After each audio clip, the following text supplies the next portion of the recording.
Bonsoir, nous sommes le samedi 9 décembre, il est quelques minutes avant minuit,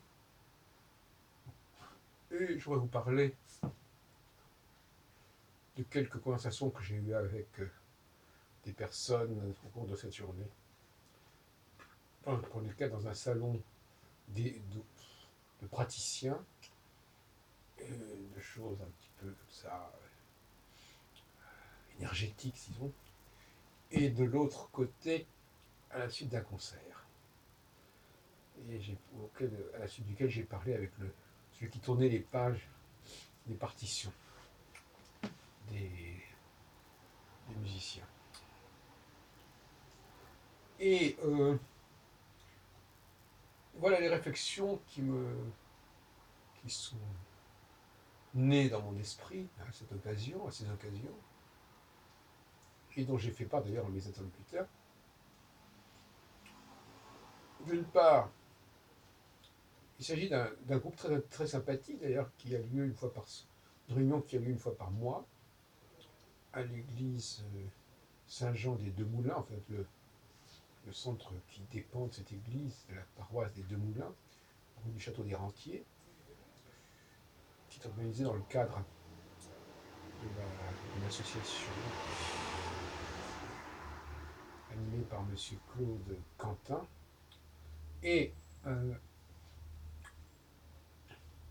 il y a essentiellement des femmes dans cette salle, dans cette grande salle, où les gens s'installent derrière des tables pour recevoir des personnes qui viennent les consulter. Et ces femmes, elles sont là aussi bien des deux côtés de la table, en fait. Il y a quelques hommes, mais finalement, c'est relativement rare. Et souvent, tout ce qui concerne le domaine de la divination est quasiment monopole. Quant aux gens qui viennent consulter, ce sont là encore essentiellement des femmes. Et les quelques hommes qui sont là ne semblent pas d'ailleurs être tout à fait au top de leur santé physique ou mentale, sans vouloir préciser. Et j'ai interrogé justement, puisque je filmais des gens là, à cette occasion, j'ai interrogé notamment une personne qui est un peu l'hôtesse, on peut dire, un garçon qui est l'hôtesse d'une énergéticienne. Et je me disais, tiens, comment ça se fait qu'il y ait autant de femmes dans tout ça? Et le débat a abouti. Moi, j'avais des questions à me poser. Je disais, ces gens-là, ils sont en demande. Ils sont en demande. Ils ont besoin d'aide. Ils ressentent un besoin d'aide. Et ceux qui vont les assister aussi, puisqu'ils sont également en demande, puisqu'ils utilisent notamment des supports comme le tarot. Donc ils ne se suffisent pas eux-mêmes, ni dans un cas ni dans l'autre. Et on peut dire que le tarot, quelque part, apparaît comme une sorte de béquille, comparé à des pratiques de voyance pure, ou d'autres types de communication tout simplement comme le font les psychologues. Et donc cette double demande d'aide, c'est un peu la parabole de l'aveugle et du paralytique. Cette double demande d'aide, est-ce qu'elle est ressentie par les hommes? C'est ça qui sont me pose. Et il semble que non. Et c'est ce mot aide qui est très important. Ce mot aide d'ailleurs, qui peut se décliner sous la forme de l'entraide, qui peut aussi impliquer ce qu'on appelle comme les aides ménagères, les auxiliaires. Tout ça, c'est toute une économie, en fait. Une économie qui débouche sur l'emploi. On emploie des gens pour nous aider. Et donc, il y a toute une logique de l'aide. Et puis, on construit aussi des objets qui vont nous aider, des produits qui vont nous aider, des appareils qui vont nous aider. Et apparemment,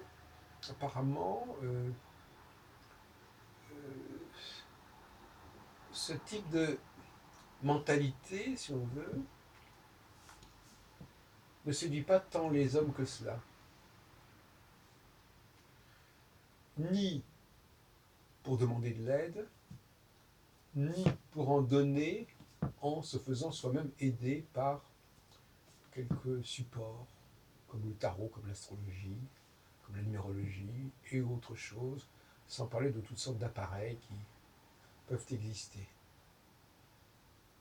Donc il y a un monde qui est celui des gens qui sont, pour employer une expression un peu provocatrice, qui sont assistés.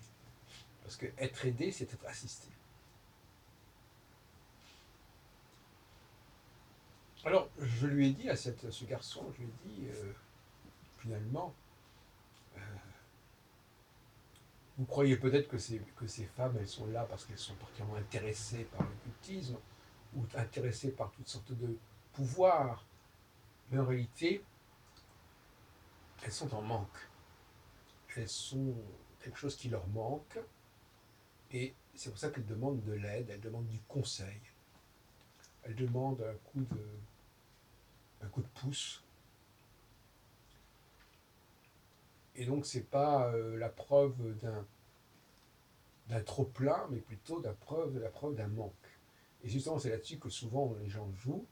Ils veulent faire passer ce qui est de l'ordre du manque comme quelque chose qui, au contraire, est l'expression d'une grande sensibilité.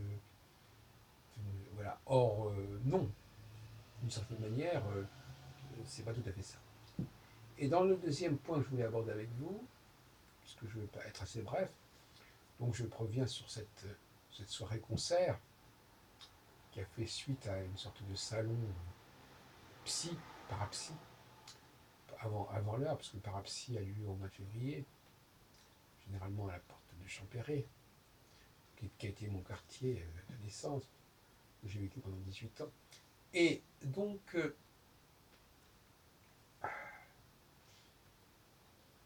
je lui ai dit à ce monsieur, je crois qu'il s'appelle Rudy, et qui accompagnait Claudio et Beata. Je lui ai dit, il était à la Scottskirk de la rue Bayard, je lui ai dit que ce qui me gênait, c'était les gens qui lisaient une langue qui ne la parlait pas. Qui ne la parlait pas. Vous savez que j'ai beaucoup souffert de cela, souffert c'est façon de parler, mais ça m'a paru assez pénible, notamment d'aller dans des réunions juives où les gens lisaient l'hébreu mais ne le parlaient pas, n'étaient pas capables de dire 3 mots en hébreu pour parler de la preuve qui se présentait sous leurs yeux. Ils pouvaient lire des choses qui avaient été écrites il y a 100 années ou 200 ans, mais ils ne pouvaient pas dire 3 mots aujourd'hui dans cette même langue. Sans que c'est déjà, même quand ils vont manger, ils ne parlent pas aujourd'hui, ils utilisent des discours, des prières, des bénédictions qui sont déjà établis, préétablis. C'est assez effarant. Mais le problème se pose aussi en musique. Et ça, c'est souvent moins signalé et moins conscientisé. Voilà des gens qui lisent la musique, et la lisant, donc ils lisent le solfège, si on veut, ils lisent la musique, ils peuvent l'interpréter, en tout cas la jouer sur un instrument, mais ils ne peuvent pas la parler. Pas plus que des gens lisent l'hébreu sur des textes, donc on les entend, mais ils ne peuvent pas la parler. Et ce parallèle m'a paru intéressant, et d'ailleurs mon interlocuteur a été un petit peu troublé par mon argumentation. Et je lui ai posé la question, est-ce que le public, ça lui est indifférent que quelqu'un lise quelque chose, que quelqu'un s'exprime, parle dans cette langue ici et maintenant, et en préférence s'adresse à des gens qui sont censés comprendre aussi ce qu'il dit, ce qu'il exprime. Tant qu'à faire, quand on parle une langue, c'est généralement pour la parler avec d'autres personnes. Et quand on parle, et donc en musique, ça doit être pareil. Bon. Et donc finalement, on a là encore une fois affaire à à des cas très curieux de gens qui utilisent des outils qui sont un outil, par exemple pour moi un livre c'est un outil, une partition c'est un outil, un instrument bien évidemment, et qui finalement, cet outil, on s'aperçoit que ça vient compenser leur incapacité à parler.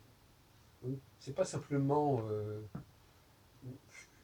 une expression artistique en soi, c'est bien pire que ça, c'est véritablement un succès d'année de paroles. C'est-à-dire qu'ils ne sont pas capables de s'exprimer dans une langue comme la musique. Ils ne croient pas qu'ils soient capables de communiquer librement, que eux puissent communiquer librement avec d'autres personnes par la biais de cette musique. En revanche, euh, ils, ils sont capables d'utiliser des productions musicales anciennes, qui peuvent dater d'il y a 50 ans, 100 ans, ou 200 ans, 300 ans. Et là, dans l'idée que ça va pouvoir communiquer, que communier. Alors tout ça, je dois reconnaître que je suis en train de vous décrire un monde assez étrange, de, de gens un peu paumés. Hein. Toute cette journée, j'ai rencontré des gens paumés, des musiciens paumés, des praticiens et des clients paumés. Et en même temps, ils ne sont pas si paumés que cela, puisque si on le place dans le cadre du féminin, ils sont dans une sorte de normalité. Les femmes ne sont pas faites pour parler, mais pour lire ce qu'on leur a demandé de lire. Et donc, par conséquent, il n'y a pas de lieu de s'alarmer. Ce qui serait alarmant, c'est qu'il y ait beaucoup d'hommes dans ces réunions, ce qui n'est pas le cas.